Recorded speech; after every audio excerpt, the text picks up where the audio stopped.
ক্রিসমাসের রাতে তাঁবু ফেলেছিলাম মাইনপাথ টাইগার পয়েন্টে। কাছেই টাইগার পয়েন্ট ঝর্ণা, বর্ষায় তার রূপই আলাদা। ওটা বাদে এই উঁচু নিচু লাল খোয়াই আমাকে পুরনো শান্তিনিকেতনের কথা মনে পড়িয়ে দেয়।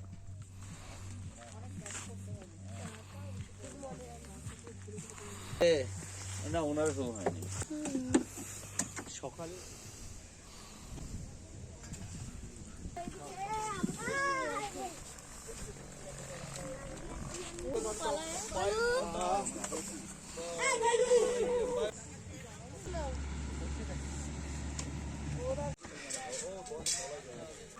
সামান্য প্রাতরাশ সেরে তাঁবু গোটানোর পালা। তারপর যাযাবরের দল আবার রওনা দেয় নতুন গন্তব্যে।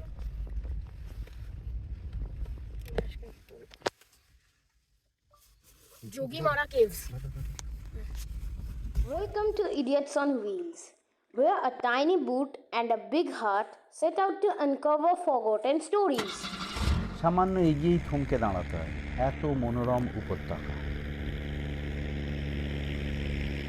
কি বলবো, এটা আমি কদিন পর হয়তো জিওগ্রাফিতে পড়বো যে কি সুন্দর দেখতে লাগছে। এখান থেকে পুরোটা নামছে, আর ওখানে একটা পাহাড়, মাঝখানটায় পুরো এরকম এরকম একটা আছে এখানটা এরকম ভাবে।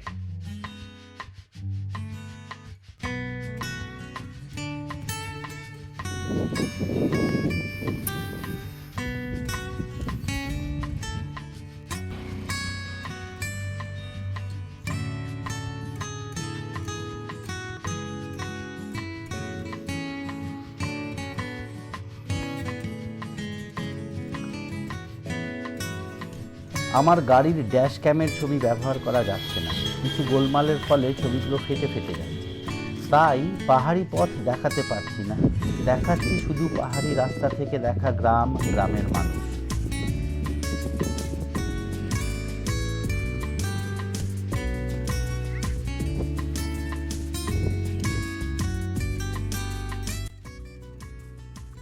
ये गांव का क्या नाम है? बिजारी। अच्छा, बिजारी गांव। आप लोग वहीं पे से आ रहे हैं क्या? बस के लिए खड़े हो?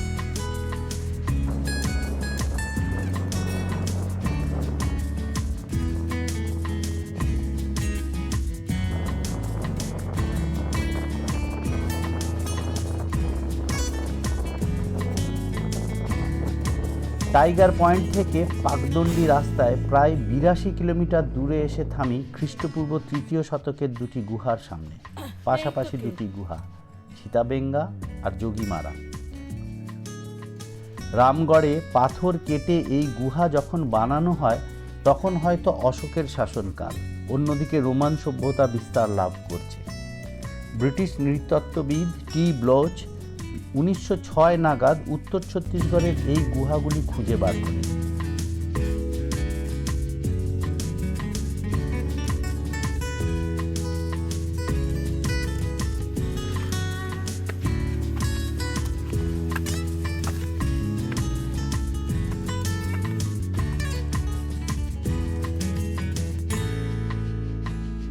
मंदिर है 14 মিটার লম্বা দোতলা গুহা।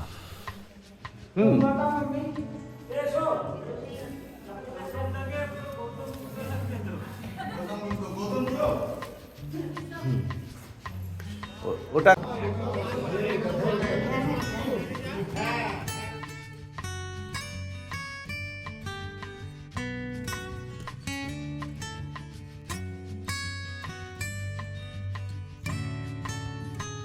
গ্যালারির মতন ধাপ কেটে দর্শকাসন করা।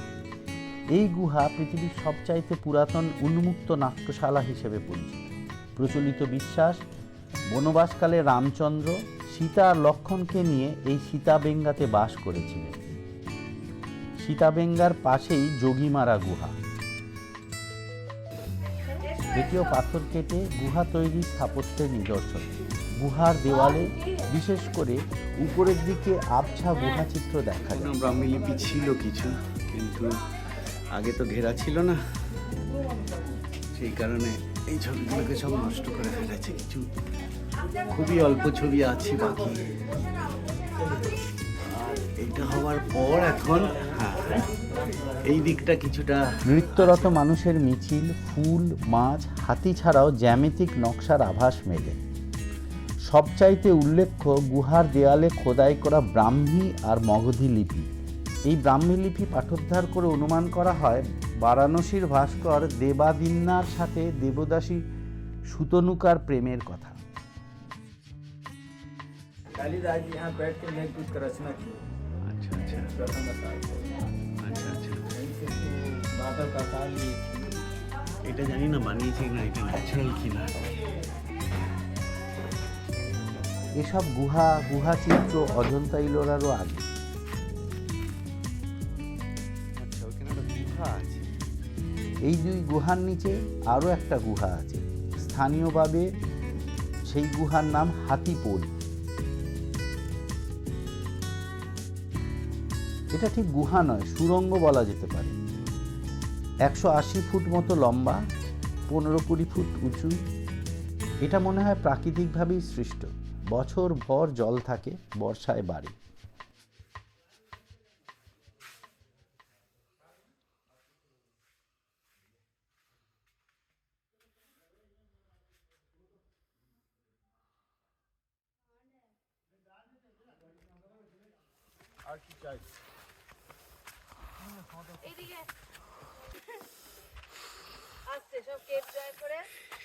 গোটা ছত্তিশগড় জুড়েই যেটা পাওয়া যায়, যে কোনো জায়গায় গেলে কোনো খাবার পাওয়া যাক চাই না যাক, ফুচকা পাওয়া যাবেই।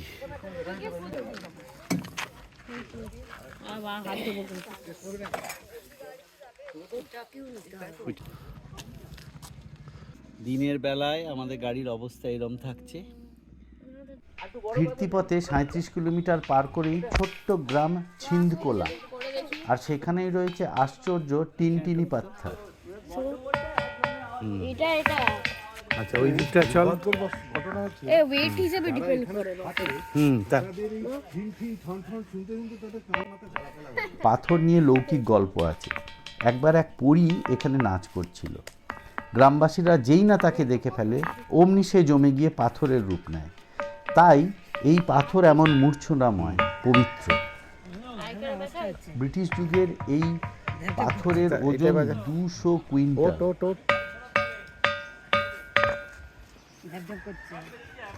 উপরে উঠে যাবো।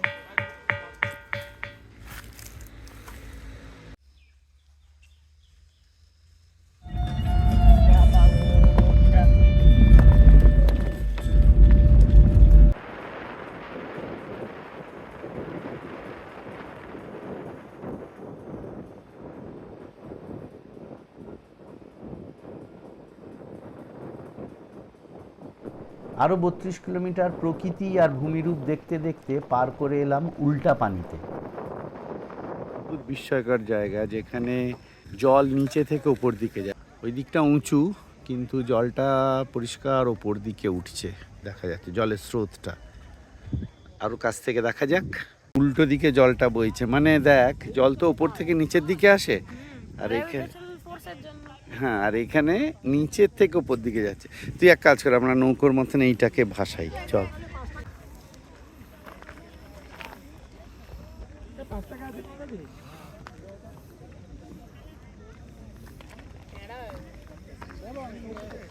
এই তো করো না, এই যাচ্ছে আদিকটা।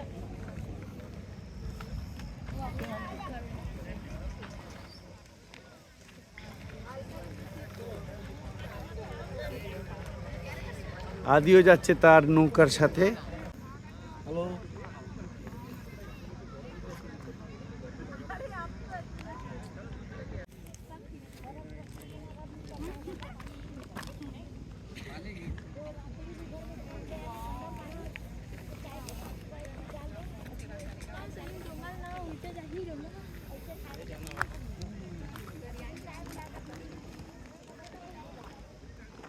এইটা সব থেকে হাইয়েস্ট পয়েন্ট। গ্র্যাভিটেশনাল ফোর্সটা পুরো Force-এর- ফেলই করে যাচ্ছে। এটা কেন হতে পারে জানো? ম্যাগনেটিক ফোর্সের জন্য। No, হ্যাঁ এটা একটা অপটিক্যাল ইলিউশন। হ্যাঁ এটা একটা অপটিক্যাল ইলিউশনের উদাহরণ, গ্র্যাভিটি হিলের নিদর্শন। আশেপাশের ভূতলের তুলনায় দিগন্তের ভ্রম তৈরি করে। নিম্নমুখী ঢালকে আপাত চোখে মনে হয় ঊর্ধ্বমুখী ঢাল। ফার্স্ট ক্লাস মটরশুটি, কি জড়িবুটি। तेजबल का फल खा के देखिए ना, गैस होगा तो 5-10 मिनट में पूरे मुंह से लार बना देगा। उसको लीलना है, चाबो इतना से आधा पीजा चुरमुर चुरमुर करेगा। धनिया। धनिया नहीं है सर, तेजबल तेजबल। ये लकड़ी में दर्द में काम देता है सर, छू के देखो ना लकड़ी को। ये क्या लकड़ी है? दर्द वाला है सर, और इसे दबाओगे ना सर इसका तेल निकलेगा। अच्छा, ओ अच्छा, ठंडा दर्द में काम करता है। छू के देखिए, ये क्या कमर में लगा है? कमर में जोड़ में। টাটকা ভুট্টা, ইটস নাইস।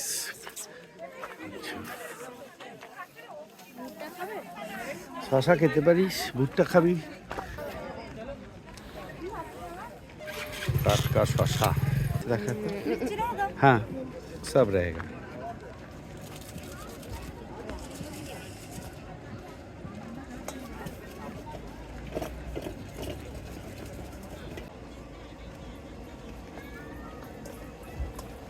নীল দু হাতে নিবি।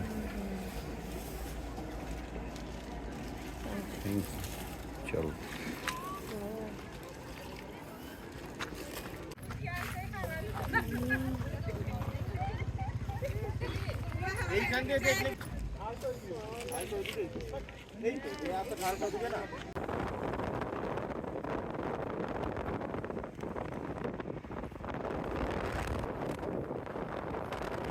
এখন যাচ্ছি ক্যাম্প নাম্বার 3।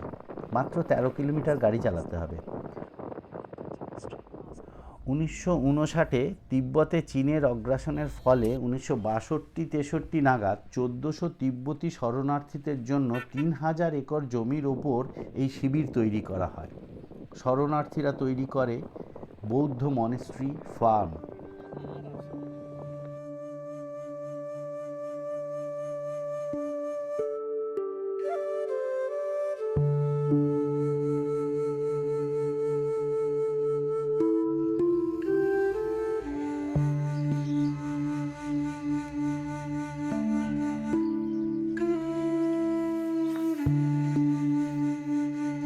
নিজেদের সংস্কৃতি মিশিয়ে দেয় যাদব আর আদিবাসীদের সাথে।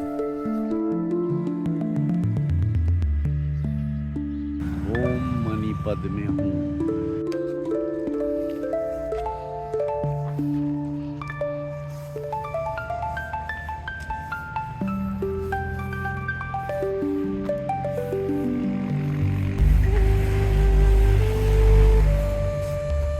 रेस्टोरेंट ओपन है?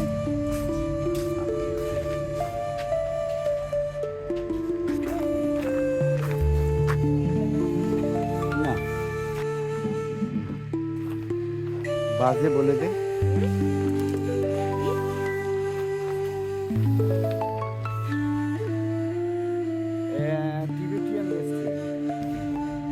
একটু খাবার কিনে নিয়ে চলে যাবো নাকি? খাবার দেখে নি রাতের জন্য। রাতের খাবারটা আমরা ভাবছি এখান থেকে নেব, আগে আগে টেস্ট করে দেখি তারপর নেব। ওকে, সূর্য অস্ত যাচ্ছে। এরপর আমরা এখান থেকে সোজা চলে যাব ফিশ পয়েন্ট। ফিশ পয়েন্টে আজ আমাদের ক্যাম্পিং হবে।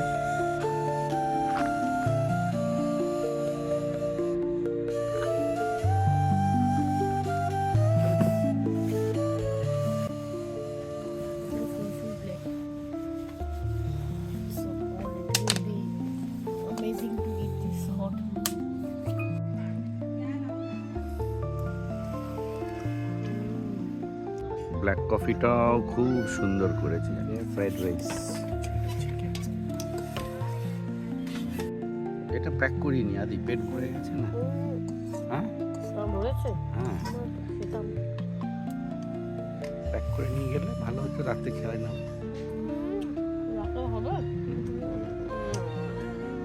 আরামসে হয়ে যাবে। আধা নেমে এলে শুধু গুগল ম্যাপের ভরসায় অজানা নিকষ কালো অন্ধকার পথে ফিশ পয়েন্টের দিকে ছুটে চলা। সে এক রোমাঞ্চকর অ্যাডভেঞ্চারের শেষে আবার জুড়ে যায় দলের সাথে। ক্লান্ত রাতে শান্তির ঘুম।